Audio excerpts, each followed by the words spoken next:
Thank you so much for joining us today. I am Fatima Kasuri, and I will be moderating today's session that centers around a subject that I feel is very important: the rising tide of out-of-school children. I would like to start the session off by introducing our panelists. Okay, so I'll begin with introducing Dr. Faisal Bari. Dr. Faisal Bari currently serves as the Dean of Said Ehsan Ali and Said Maratab Ali School of Education at LUMS. He is a Senior Research Fellow at Institute of Development and Economic Alternatives. Dr. Bari has consulted for various multilateral and bilateral agencies, including the World Bank, United Nations Development Program, UNDP, Development for International Department for International Development, DFID, and the Asian Development Bank, ADB. Mr. Tauseef Lateef. Mr. Tauseef Lateef is a multi-sector experienced educationist and a public-private partnership specialist with more than 20 years experience in the development sector and holds a specialization in policy development, public-private partnership in education. Currently, Mr. Lateef is working as the Founding Director, Education, Public-Private Partnership, Node of the School Education and Literacy Department, Government of Sindh. Ms. Baela Jamil. Ms. Baela Jamil is the CEO of Idarae Agahi.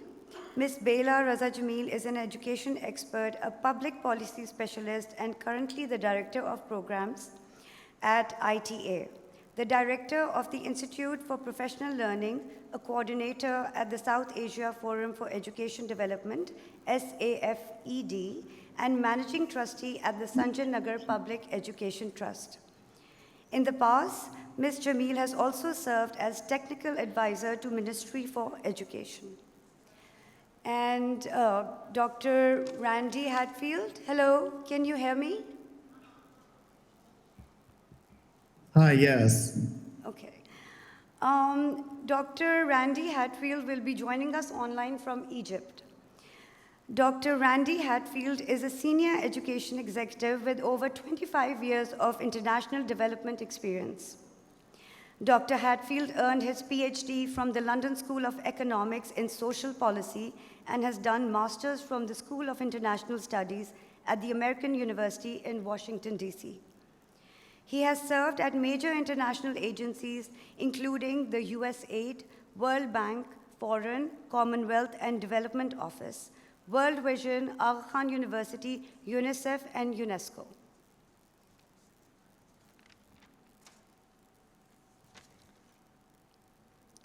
Okay, we are here today to discuss a pressing issue for Pakistan. Amongst rising concerns for politics and economy, this issue at the root of the country often goes unaddressed: the rising number of children who remain uneducated in Pakistan. They contribute to the buildup of poverty, unemployment, health risks, and crime rates, just to name a few. Despite government and private sector efforts in the past, Pakistan's educational landscape for children, particularly those from disadvantaged families, has not improved much. An estimated total of 22.8 million children between the ages of 5 and 16 are out of school today, according to the UNESCO report of 2022. The recent floods have not only displaced millions of people and became a public healthcare crisis, but have also irradiated schools across the country, rendering the already scarce infrastructure useless. We, as the guardians of the future, absolutely must analyze the situation and initiate measures to empower these children. In this panel, we will raise this concern, analyze the causes, and discuss practical steps that can be taken by the government and the private sector to curtail the rising number of out-of-school children in Pakistan. The audience is requested to pass along any questions to the ushers standing in the hall. They will be answered at the end by our respected panelists. Okay. My first question is about the global rise in out-of-school children. 58 million children between 5 to 16 years of age are currently out of school on the global front. This is a shocking and daunting number. I am interested in knowing how can such a big gap exist when it comes to the most basic right of the children, the right to education. Dr. Hatfield, my first question is to you. Your experience with the USAID, UNICEF, and UNESCO is highly valuable for this panel, as you have directly worked on this rising concern. According to you, what has led to such a huge number of uneducated children worldwide, and how is the world handling this public crisis? Thank you, Fatima, and thank you for the invitation to be a part of this panel. It is a desperate issue that I'm thankful that you all are addressing and through this conference. But I see it as really a supply side issue in terms of service delivery.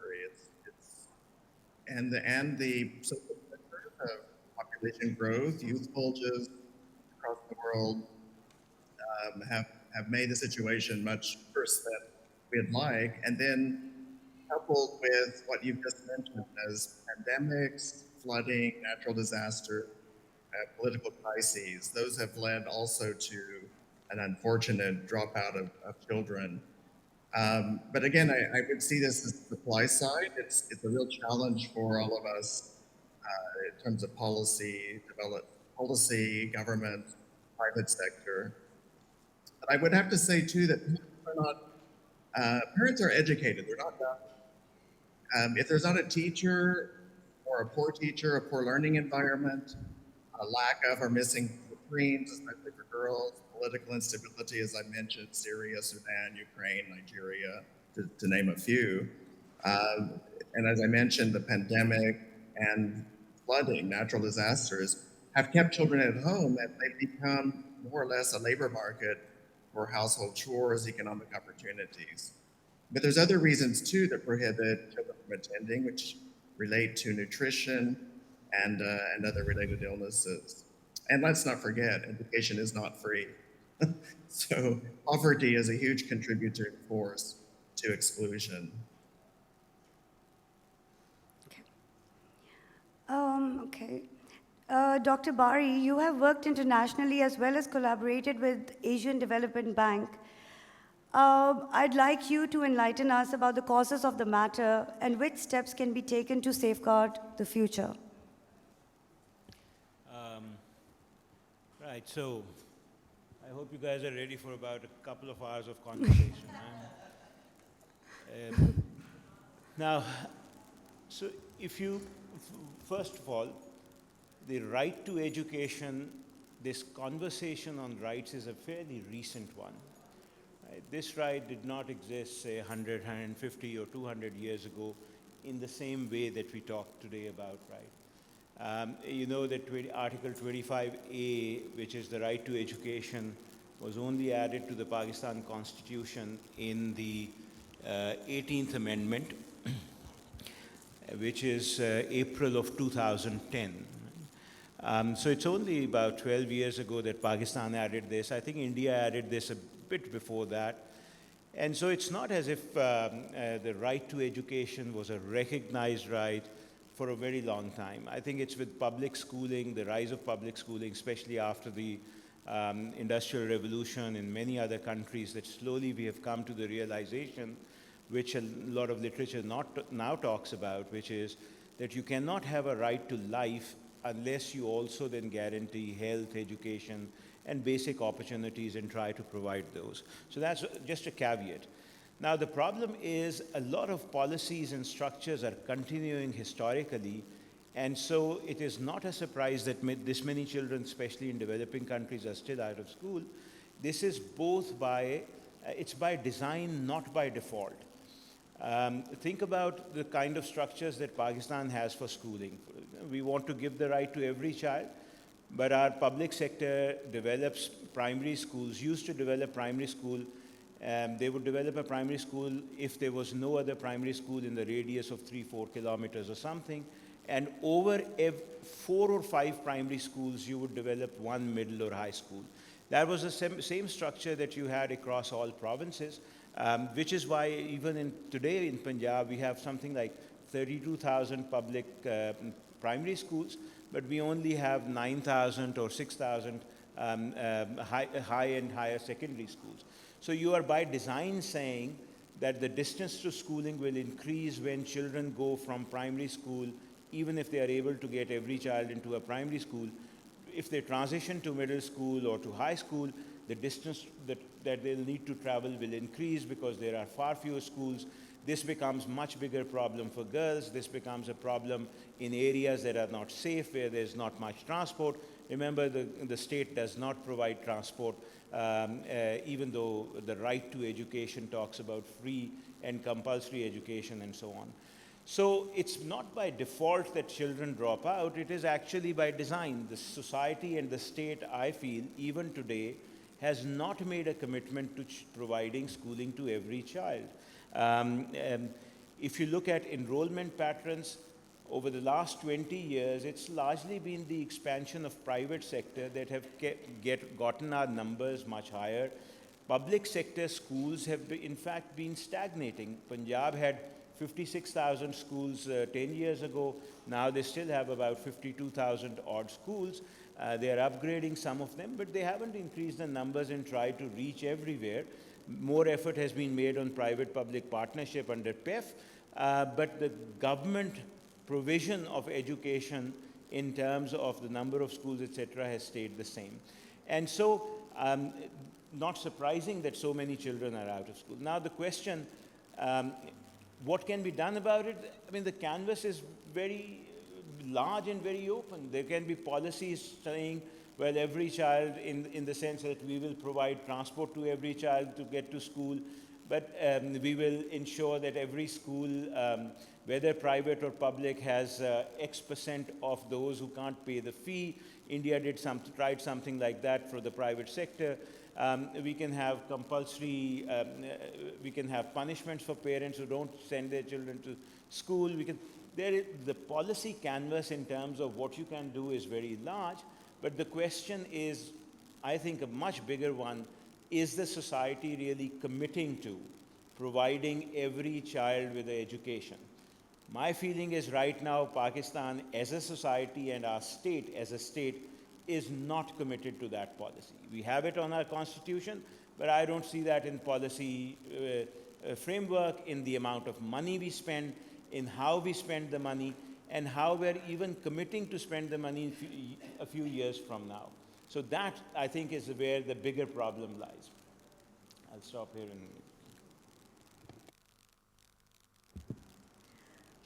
I would now like to ask Ms. Jamil a question. So you work closely with the underprivileged children in Pakistan and are well aware of the alarming situation in our country. What do you think are the top 3 reasons for children not being in schools?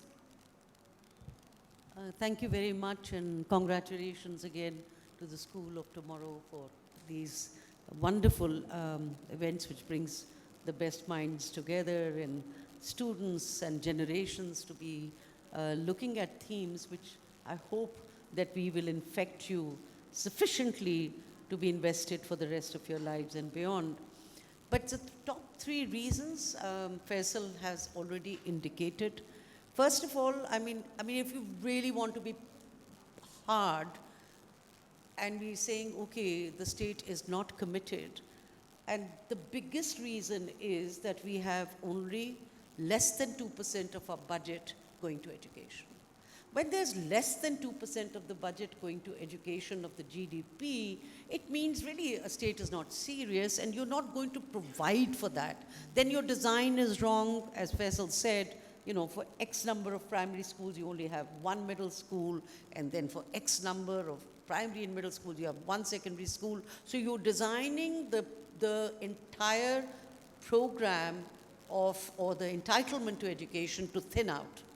So if we have 23 million or now 25 million children out of school, the largest bulk of the children who are out of school come at post-primary levels, and the government admits it. So there's no rocket science with that. Low budgets, low facilities, fewer facilities, children not going, the program thins out. But I think more than that also is the issue of the fact that We have a population which is out of control. Again, unmet services of education, unmet services of population control, and rising poverty. One emergency after another, and the government itself has admitted it.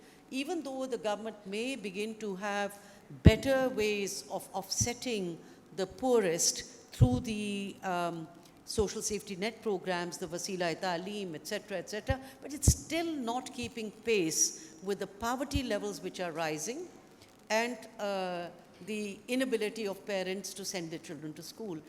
Just a small statistic for people to know. Do you know what is the household spend on children's education, even with free education? In Bangladesh, by the way, it is as high as 71%, where the households have to spend that kind of money. Remember, 94% of secondary education in Bangladesh is all private, met through the government PPP, the grant and aid given to the private schools. In Pakistan, the equivalent is somewhere about 59%. It is a report to be launched tomorrow on the South Asia patterns of non-state partners, but it shows the burden of money that the household has to apportion to send their children to school. Even when the government says free, it means that yes, there's no fees. Yeah, yes, the textbooks may be provided when it's on time, and all other costs have to be met by the household itself. So there are costs that are affected. And many of you may not know in the global definition of out-of-school children, do you know what it is? It is out-of-school children, never enrolled or dropouts, and then we have in-school children at risk, who are at risk of dropping out. In the global definition of out-of-school, can you imagine how we would mushroom that number from 25 million? Because since COVID, the number of out-of-school has increased. After floods, where 33% of the population, the out-of-school children has increased even more. And my third part that I wanted to say, I said the GDP story. I said, that we have a big problem on the poverty story. But the third one is what's inside the school. And I can't help but say, because I just returned this morning from North Sindh, from Ghotkin, Shikarpur, and my job was exactly to find out the numbers of out of school, the children who are out of school or children in school, and how do you work towards learning recovery. And I saw a child outside the school with a bag, the proverbial bag of collecting rubbish to sell. So he was not in school. I was seeing a school in front and the child outside, and said, "Why are you out of school?" And he said to me in Sindhi, "I left school, I ran away." I said, "Why did you run away?" "I was beaten up here and I was beaten up here." "Why?" "Because I didn't learn my lesson." So what is this inside the schools? And by the way, that means not just government schools, it's also private schools. What is really happening inside? You may have the best laws on corporal punishment. You may have all the policies on missing facilities, on merit-based teacher recruitment, on many things. But if the attitudes and what's happening, the culture of the school, and the attitude towards children themselves is not the issue is that as a society, I don't know why we are anti-happiness. Making a child smile or be happy is something that we don't like. Our teachers feel that their robe has gone short, or they feel that, that's not really enough, authority. Authority means that a child should look very severe and stern, and I should be very stern, and but smiling child means the child is being cheeky. But a smiling child learns best. I don't know where we miss that out in our entire traditions or discourse of learning. But an unhappy child is a child who will never learn, even if they want to. The social emotional challenges and learning, which is completely missing in schools. Only some teachers are fabulous, passionate teachers that do it, but many don't. So the facilities, you'll have to hold tight on your bladders because the bathrooms never work. I went to 10 schools, bathrooms were not working. Imagine holding tight to your bladders. Imagine constantly having to clean up your classrooms, then not being able to smile and not being able to crack a joke or even share what's happened in my home. Those kind of personal bits, which are now today at the heart of education, of life skills and social emotional skills, are missing entirely. And on top of that, being beaten because I didn't learn, and so I left my school. So this kind of business of the culture, exactly the kind of work you guys are doing here, how do you change the culture of learning and teaching from a very severe, stoic, Victorian, I don't know, whatever, Guru Shiksha tradition, horrible stuff, even in our culture, is that be hard, be tough. Why? I mean, you can be happy and the child will learn. So those are the kind of things we need to learn right inside the classroom. And I met Taimur outside and I said, Taimur, we are doing a very interesting experiment on learning through harmonies, gaye aur seekhe. And I think it's time that was not treated as extracurricular, but part of mainstream curriculum to make children feel happy, to learn. And if they sing and learn, क्या हरज है यार नानी तेरी मोरनी को मोले गए बाकी जो बचा था काले चोले गए. And imagine, as we did this in Aptabad the other day, they said, in Torwal language, in Upper Swat, in Bahrain, poor nannies are treated the same way. वो चोर, why are nannies seen as conjuice? And you start a discussion and then you change it around. But imagine what the child would learn about the Moors, the Nani, the Kanjusi, the this, that, and the other. So rich. But do we ever think about curriculum like that? The single national curriculum debate is going on here next door, or now the national curriculum of Pakistan debate, whatever is there, the names keep changing.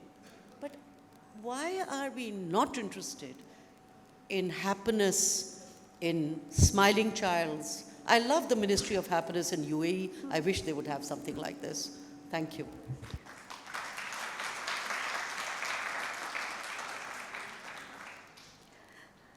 Mr. Lateef, so you're an expert in public-private partnership in education and are currently working in Sindh.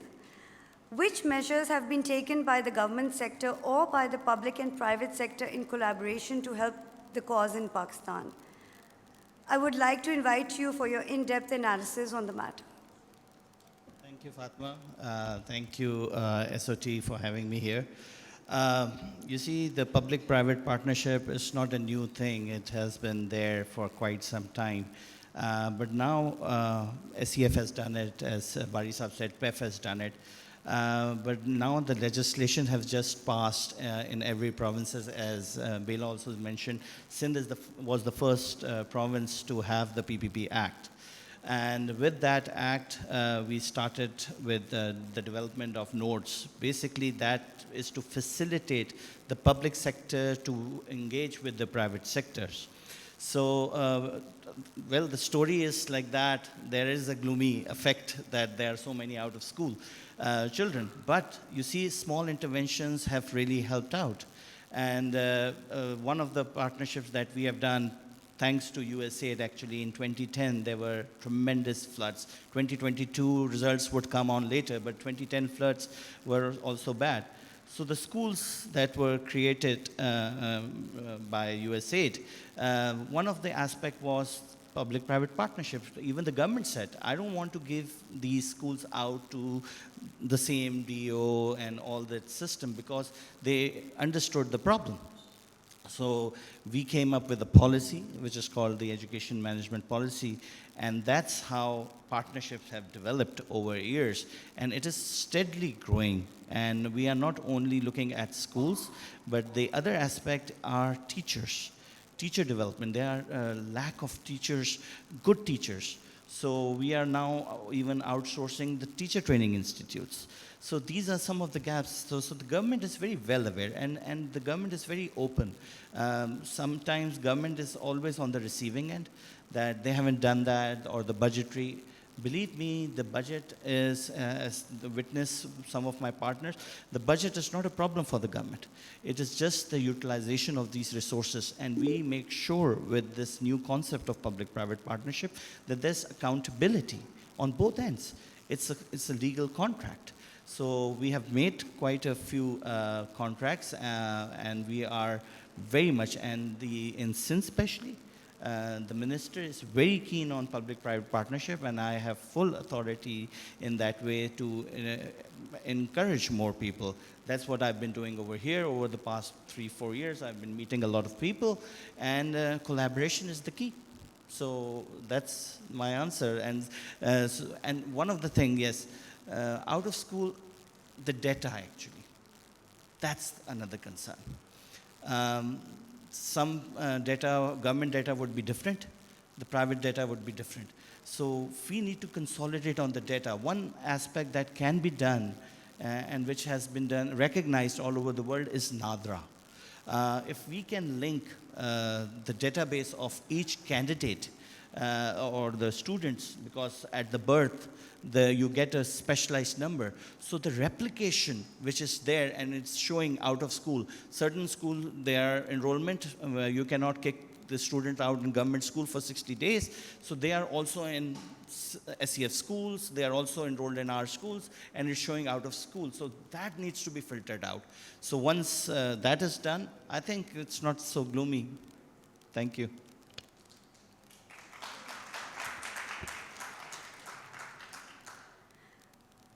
As Ms. Baela Jamil mentioned, the recent floods have made the situation much worse. So the recent floods have destroyed around 27,000 schools, which cater to over 2 million students. This is according to the UNICEF 2022 report. The devastation is unimaginable. How do we even begin to form an action plan for children's education under this situation that we are facing nowadays? Would anyone like to answer that question? I don't mind taking a jab at it. So I think as we see the flood situation, Punjab was lucky, Khyber Pakhtunkhwa, got hit, but because of the fact that it was in the mountains and the slopes, made it go fast. Sindh is the worst hit. Balochistan is also hit badly, but Sindh is the worst. The devastation is enormous. Almost 22,000 schools just, mostly destroyed, some partially destroyed, and I've just been there. And I was just saying it's incredible. Perhaps the parents are busy rebuilding their lives as fast as they can. I was in, deep rural areas, and we suddenly see the number of children going to school, the enrollment being more than what it was pre-flood. Very strange. So there is a silver lining to it, that either the parents are so busy, they want the children to go back, and again thinking that maybe they'll get free school bags, maybe they'll get all those extra, remember I spoke about the household burden of those extra expenses. Maybe because the school is not charging fees, the schools are not charging for textbooks, but there are other costs such as uniform, etc., etc. Maybe it's that hope. It's that hope. But what it shows is that there is a certain amount of resilience and hope amongst parents and a desire and a big demand to send the children to school.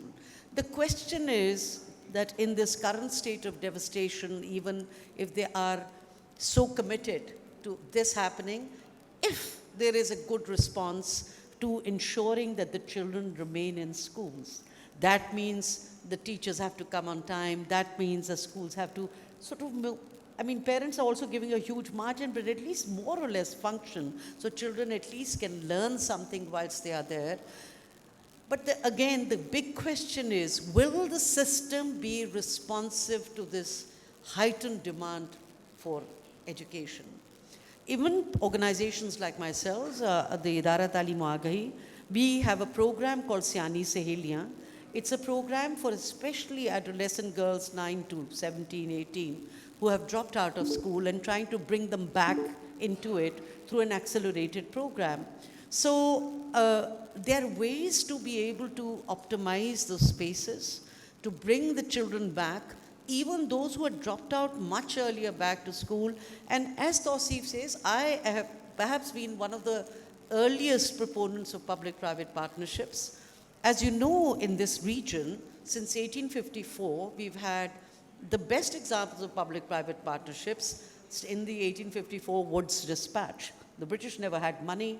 They believed that the best way to do it is through PPPs. And it was another thing, and grants and aid started. So this region is known for public-private partnership. In all fairness to the government, The government wants to bring public and private partners together, whether it is in EdTech, whether it is in out of school, whether it is in teacher training and other ancillary services. It's a great time for people to come together, to think that in these terribly devastating periods of huge damage to schooling, to education during the floods, can there be a silver lining? Can there be an opportunity where people come together to not only address the issue of out-of-school children, you know, in the regular streams, those who are not in school and have to be brought in for the first time, but also those who are dropped out and can be given a second chance program. I think lots of us who've got lots of solutions are ready to partner with the government. In a very recent piece of work with FCDO, with the UK government, we are doing exactly that, but working not just on enrollment recovery, but essentially on learning recovery. We believe that if learning recovery were to take place, then children will stay longer. Children do not stay when they're not learning and they're not being treated well. They stay in school when they're learning and they're happy. That's something that we are committed to, and I think the government is committed to. I think maybe it needs to have to reach to many more partners, because it admits that it has governance problems, it admits that it is not doing the management right, and is willing to work with open arms on some of this. Faisal, myself, others are also exactly working on something together with the government where we can see every child learning and every child being able to manage its foundational learning in Pakistan. Foundational learning by grade 2 and 3, if it's not sorted out for literacy and numeracy, means you're slipped for life. But if you get it right, then it is truly lifelong learning. So I think there are possibilities, but for those possibilities to happen, it means that the state definitely has to be a much bigger player. We are there. All of us are there. Beacon House is there as well. I'd like to add on what Baela said, and I would like to share a story right now because of the current flooding that happened. When we were building these schools, these USAID schools, we were criticized that these buildings are huge buildings and you are putting a lot of money. But as Baela have witnessed, and even the schools that Beacon House has adopted, there's nothing left. Nothing. If you see in the media, there's not a single building standing. The only building standing is that single school. So that has given hope not to the students, but to the community and the people that were working, like the EMOs. They were the first one to respond because the government couldn't reach there. So that became the shelter house. So that is the thing. The other thing was that the community has always stood with us because of quality. The kind of things, what attracts the children over there, because it's not that kind of a public school. It has one of the very interesting story in the initial days were the teacher resistance, but it was the community that stood with Beacon House because they saw that their elite class is going to Beacon House. Once they came to know that they are providing the service in a public school which is free. You see, we provide all the stuff, and the major cause of out-of-school children, if one word can define it, it's called poverty. And now with the inflation, it has doubled. But in the public sector school, we are providing everything, but still they are not coming. Why? The reason is that you need to have the community engaged. And one of the success, as Randy has been part of the project, was the community mobilization. Once the community knows that it is for the children and it is free, so they demand. This is a demand and supply thing. So I think out-of-school children, and one of the things that we have now done is we have taken the non-formal into the PPP domain as well. And the other thing, one of our EMOs is called the Education Management Organization, which asked us that this building is being unutilized in the evening. Can we have a non-formal center there? I said, why not? So there are activities that can be looked at. So thank you.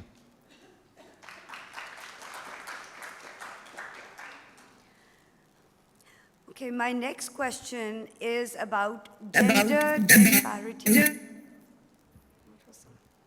Okay, so my next question is about gender disparity in education.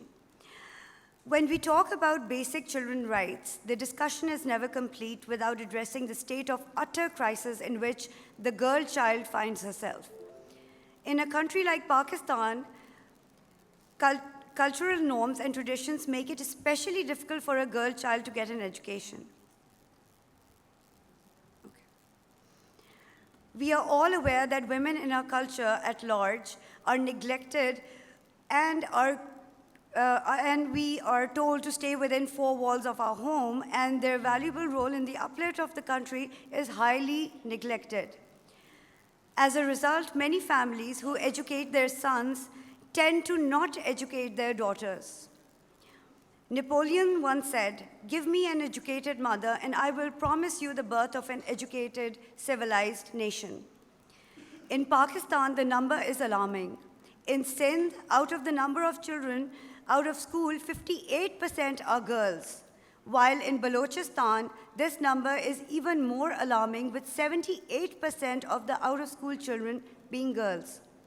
These numbers are even more inexcusable in the 21st century. While the educational landscape is developing by leaps and bounds, the girl child in particular is left behind. My question to the panelists regarding this alarming state of affairs is, what are the factors that contribute to such a large number of girls being out of school?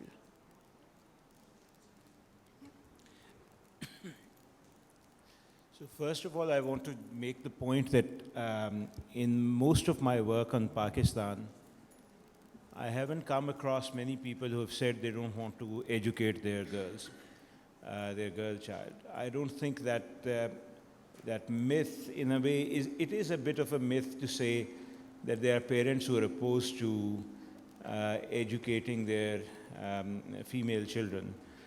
I think what is more important is what are the circumstances in which you put the parent or the child and then say, are you still willing to send your child to school, etc. Look, if the school is very far away, we know that, and this is a lot of research has shown, distance to school is one of the biggest factors that explains dropout.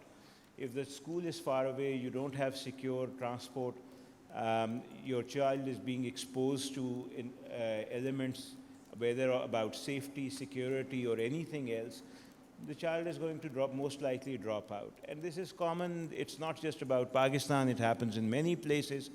So the question is, if people say that, look, I can't send my girl child to school, we need to find out what are the factors that are leading to it. There are 5 or 6 major candidates that come there. Transport is a big one. The cost is another one that Baela also mentioned. Home care is another one. Sometimes older siblings are asked to take care of younger siblings. But that's, again, an opportunity cost issue. If the parents are working and they keep the older sibling at home to look after younger siblings, those are things that are policy related. They are amenable to policy changes. If you provide enough support to these families, obviously they'll send their children to school. So the question in some ways is, yes, there is a problem that we don't have as many schools for girls. The distance to school is an issue. Cost is an issue. Post-schooling, the economic market is an issue. Right now, we don't allow a lot of women to come into economic spaces for work. And that's it's just one of the biggest, starkest facts that we see, that women participation in the labor force in Pakistan is one of the lowest, if not the lowest one in the region, barring Afghanistan, of course, and is one of the lowest in the world as well, right? If you're not going to allow women to come into the public space, have opportunities for work, making their life and their families' lives better, then the returns to education also remain low. The argument cannot just be made कि जी बच्चों की परवरिश अच्छी कर लेगी इसलिए ज़रूर पढ़ाइए, that the only reason to educate a girl child is that she'll be a mother someday. That's not the only reason why you want every child educated. Every child should be educated because it's a right for everyone. it is a right for them to make decisions about their life after getting educated. That's the main reason. And there will be obviously many other benefits that you get, more so from women being educated rather than men, but then that comes later. But if the other distortions in the markets that I'm talking about, whether, as I said, transport, home care, other things are not taken care of, the economic side of jobs, etc., is not opened up, then it's very hard to see how you're going to address this issue of disparity. Wanted to add that, do you know, Fatma and everyone, that once the girls make it to post-primary, in grade 8 and 10, the gender parity between girls and boys is almost 1 in Pakistan. So it improves vastly. But that doesn't, of course, the sad part is both boys and girls are not getting enough space to be able to go to grade 8 and 10. But once the girls make it to grade 8, there's no stopping them. They surpass boys in their results. They get the best results for the pre-med, pre-engineering, you name it. They outstrip boys. There's no stopping them. It's just getting to this point. And in Sindh, when I was there, this is all fresh in my head. I walked in one school which was totally destroyed. It was a boys' school. As you know, in Sindh, all boys' schools are mixed schools now. The pressure, because there are not enough girls' schools, so the boys' schools are all mixed schools. And in this school also, this was the destroyed school, now working in a mosque opposite that destroyed school. And I saw a whole bunch of girls at the back and the boys in front. And I went to the girls and I said, what are you reading? And they were girls about 14 years of age even. And I said, which grade? And they said, only 2. Because there was only one teacher teaching, by the time their turn comes, pata nahi kitni der lag jati hai. And they're repeating grades. And when they're repeating grades, they become adolescents. They don't even finish grade 5. Then there's early marriage. It's a vicious cycle.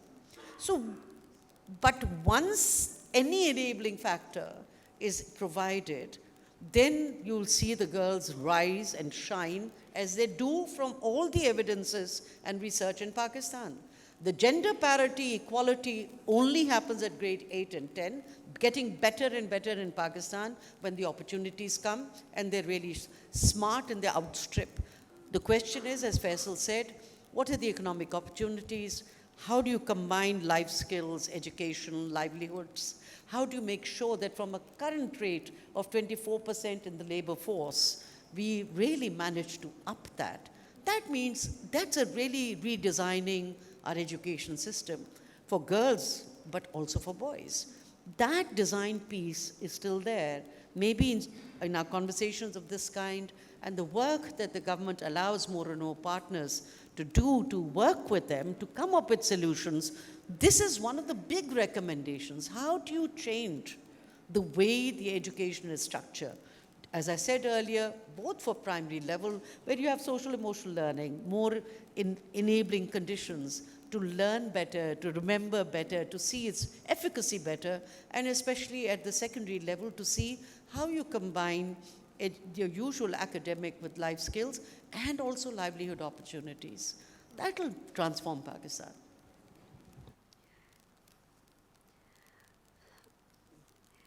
Okay, my next question is about tech in education. As we move the discussion towards practical solutions for the issue at hand, I cannot help but mention Sugata Mitra's hole-in-the-wall experiment, which was done in 2005. Sugata Mitra discussed his hole-in-the-wall experiment at a TED Talk. He explained that in 1999, the hole-in-the-wall HIW experiment for out-of-school children was conducted. In the initial experiment, a computer kiosk was placed in a wall at a slum at Kalkaji, Delhi, and children were allowed to use it freely. The experiment aimed at proving that children could be taught by computers very easily without any formal training. Mitra termed his minimally invasive education MIE. The experiment has since been repeated. HIW placed some 23 kiosks in rural India. In 2004, the experiment was carried out in Cambodia. My question to the panelists is that do you feel that such an experiment is feasible for Pakistan? Would anyone like to answer that? Well, you see, that's one way of looking at things. There are multiple, obviously, children are there and they would definitely go and learn from that. But you see, it's instead of just putting systems like this and experimenting, why don't you put that experiment and bring it to school? And the teaching and learning methodology can change. Rather than the classroom type teaching, you can have a very interactive type teaching. If you want to teach the students about photosynthesis, you can show them through videos, through other aspects. So it's not only the old book matter is now obsolete. So I think it's very much possible. We support that. And for the past 3 days, I've been looking at artificial intelligence and all the things, and the Google Classroom. So I think the future is there for very much. And because we need to have the shorter span of time for these out of school. So this is the alternate learning that can accelerate learning at a pace which does not require that many resources. So it's, I think, very much, and I endorse that. I think also the COVID has accelerated our digital engagement with the process of learning. Many of the people who were not believers became believers, but also the government took extraordinary measures, whether it was, and when we say digital, it doesn't just mean a computer or a laptop or a tablet. It also, there are other ways of distance learning, and whether it was the teleschool, or whether it was more than 500,000 teachers who've been through Google trained in how to become more digitally literate. So almost all, from September 2020 onwards, a lot of the public sector teachers became very savvy on using online platforms. A lot of the school systems, even low-cost private school system and some government school systems, try to at least do some online WhatsApp, SMS, even in Punjab, a lot of work on SMS. But even then, even though we know we are digitally, the inequity in the digital access is there, we know that not more than 22% children ever have access to any kind of digital methods. Generally speaking, we are seeing a lot of acceleration in the public-private partnerships, procurement through private actors to come and help in public sector schools. There's a whole consortium to which I also belong called the ILM Ideas, the ILM Association Consortium, in which the Knowledge Platform, Muse, many others are really a part of it. Whatever we can do, both in academics as well as in life skills. So, and in every village, I saw the use of Androids. In fact, all the social safety nets you have to access through your phones. So you give your CNIC number, you get some support, NADRA verifies, etc., etc. So when you're seeing a lot of digital penetration in Pakistan as well. So I think there's lots of hope. I see, even in the remotest part, people using phones, and one shouldn't think in terms of massive computers and laptops, etc. I think these in themselves are very powerful. And a lot of the materials on learning are now available there. You give a child a tablet or anything and you see how they do it. I think our recommendation should be that this should not be seen as a one-off thing for out-of-school children, and I think government recognizes the role of technology for out-of-school children, whether it is through teleschool or WhatsApp messages or SMSs or whatever small learning bites, but I think they should be seen as a systematic, mainstreamed budget line, progressively improving to provide opportunities for experiments which have now moved beyond a hole in a wall, but what Sugata did then remains true even now. You put a machine in front of a little baby and they'll start. You put it in front of people who are not literate and they'll start doing something. And we've seen that in our programs, in our second chance programs, where every child of the 50,000 were given access to some digital engagement, and they all did brilliantly, including things like making their own Facebook pages. Some of them are already entrepreneurs in their Karobar schemes, and they're selling already on this. Not much time, very fast, very doable, and it's basically the culture of the times, even in remote parts. Dr. Bari, I would like to ask you to suggest, uh, like people who want to do something about the out-of-school children, what do you suggest they do? Like practical suggestions. So it depends on what you call practical. I mean, look, at individual level, start teaching children, open up a school, take 10 children, start teaching. Remember when not remember, but if you read about US history, how did US public school system start? Essentially, they started by telling if there's an educated person in a village, they just ask that person, take 5, 10 children, start teaching them. We'll send you some books, we'll send you some material, but please just start. And then we'll slowly build up the school and system. So there's one side to that where every citizen needs to do something. If you can't teach, then help someone teach. If you can't yourself do it, ask an NGO, contribute to their effort, give your time, give your money, whatever you want to look at, whatever is feasible for you, there has to be that angle. Now, is that practical? Yes, of course. Other countries, other societies have done it. What's so hard about Pakistan? There's a larger role also here. You're all citizens, we're all citizens. We have a state here that has to, at one point or another, respond to public demand, to citizen demand. How do you articulate that citizen demand to create more pressure on the respective governments, whether it's local government, provincial, and federal, to give a lot more attention to education? Again, something that looks very hard, but if you look at, again, all other societies, at some point, they have taken the decision to provide for public goods through the government. It doesn't matter which society you look at. Meiji Revolution, 1870 something, right? Japan was not a rich society at that time when they decided they are going to educate every Japanese child and adult. And the reason was they felt they were falling behind the rest of the world and would be colonized and would become just a very small country with no power, etc. US, the same argument. They thought, here's an immigrant society. If we don't teach everyone, how is one America going to be created? Industrial revolution pushed a lot of the European countries into doing.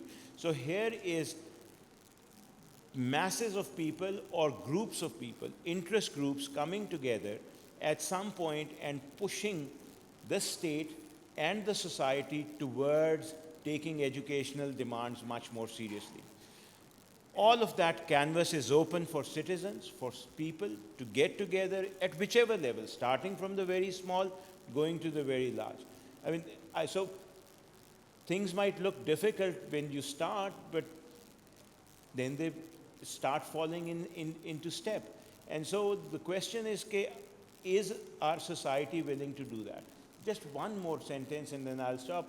My main feeling is the problem we have had is that since the 80s and 90s, we have allowed too much space to private interest over public interest, right? The middle class and upper middle class has withdrawn from the public space. They left the public school, they left public health facilities, they even left spaces like all of security setups have been privatized. Water in some ways has been privatized. Think of any service that you would normally associate with the state in many other countries that has over time been privatized in Pakistan. And that has allowed what Hirschman would have called exit from these places for the middle and upper classes. And that has really hurt us in Pakistan now. It is very hard to argue for a public provision on a lot of these things. When Nestle water is available, why would Sheikhupura spend money on the public water system and the public sewage system? It can't. And that's been a big problem. I think we have to, as citizens, start reversing that tide and very carefully think about what is the role of the state and the society in public good provision in Pakistan.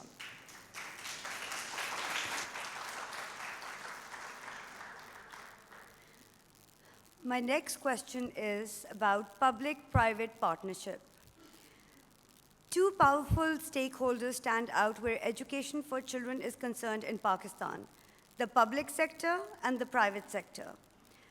I believe that the government's well-defined legislation and colossal data and implementation structures, combined with the R&D of the private sector, can play a major role in a widespread of education for all policy implementation.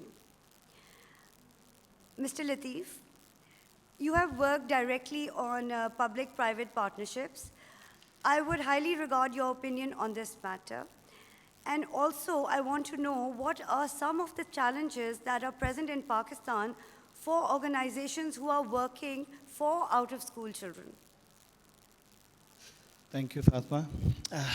Well, the first thing is, I'll answer the second question first, is the fear. The fear of working with the government because of various rules and regulation, that is like the procurement rules.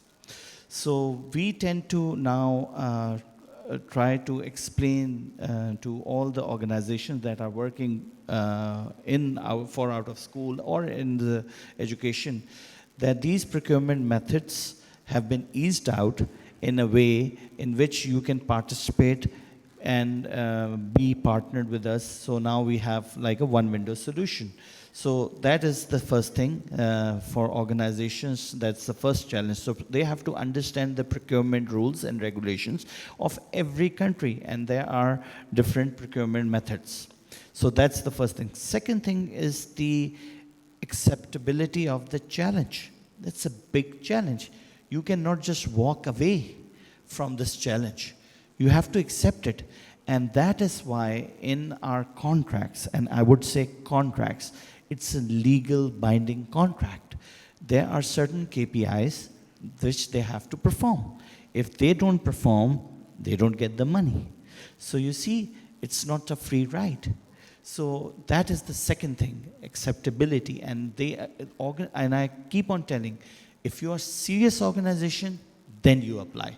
If you're not serious, please, because at the end it will go for termination. And last but not least is what Bari Sahab said, lack of trust in the government machinery altogether. May that be the school system, may that be in the procurement, when we talk about government, we talk about corruption. But now the organizations and other people have realized that now the government is so serious about this matter because it's beyond the scope of the government only to control. So they have to trust the government, and vice versa. We have to trust the private sector. And as far as the second part of the question is, yes, these are organizations that are coming up. I'll give you an example. When we started off this reform of education management, which is similar to the charter school in the US and academies in the UK, we put an advertisement in the newspaper, expression of interest, and we were very scared how many organizations would come. To our utter surprise, we got 39 organizations that were so keen to come. So that is the kind of thing. If you have clear direction, the public would have the trust, and we can solve the problem at hand. Thank you. So we are kind of running out of time now. My last question is to Dr. Hatfield. What is your take on public-private partnership for a better future?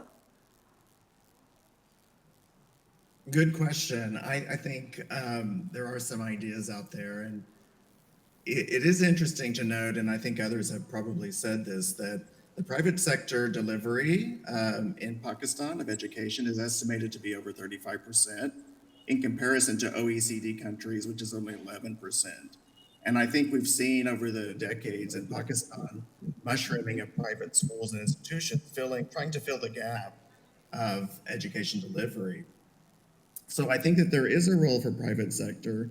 And one idea, you mentioned practical ideas, is could we not see the private sector, such as Beacon House, City Schools, the Citizens Foundation, and other large school chains that are well-resourced, could we not see them move into a double shifting mode of accepting children free of cost in a shift other than the tuition or the fee-paid school system, and bring in those out-of-school children? I mean, innovation starts with one idea, with ourselves and changing with ourselves. So let's look inward and see how can the private sector raise resources and basically influence these out-of-school kids into schools that are educating children to a high standard of quality. At the same time, yes, the market, whatever the market bears in terms of raising fees for private education for children that can afford it. But for those children that can't, and especially in rural areas, could not there be a double shift for those children? And that would avail them or allow them the opportunity of access to IT, to some of the other sort of innovations that you mentioned earlier, that in terms of technology and access to technology, that these well-resourced schools could provide. So I don't know, that's a practical idea, putting it back on Beacon House. how can we start this at home and work together to get children off the street, into schools, and into those facilities that are safe learning environments for girls and boys? So I'm just going to conclude this quickly. So we collectively face a severe crisis of education in the world. In light of the devastation caused globally by COVID-19 and the 2022 floods locally, the way to success is rather steep. The issue of out-of-school children still stands as a reality. It is time that we work together to help children get into schools. It will be a long process of changing thought, societal pressures, monetary constraints, and even equipping public schools to handle more admissions. Let's pledge to work together and take steps to ensure that more and more children get admissions into schools for the betterment of this generation and all to come. We are the guardians of the future. Let's join hands to safeguard the future of our children. I would like to thank all our panelists, Dr. Bari, Mr. Lateef, Ms. Baela, and Dr. Randy. Thank you all, the audience, and our gracious sponsor for this session, United Bank Limited, UBL. Thank you, everyone.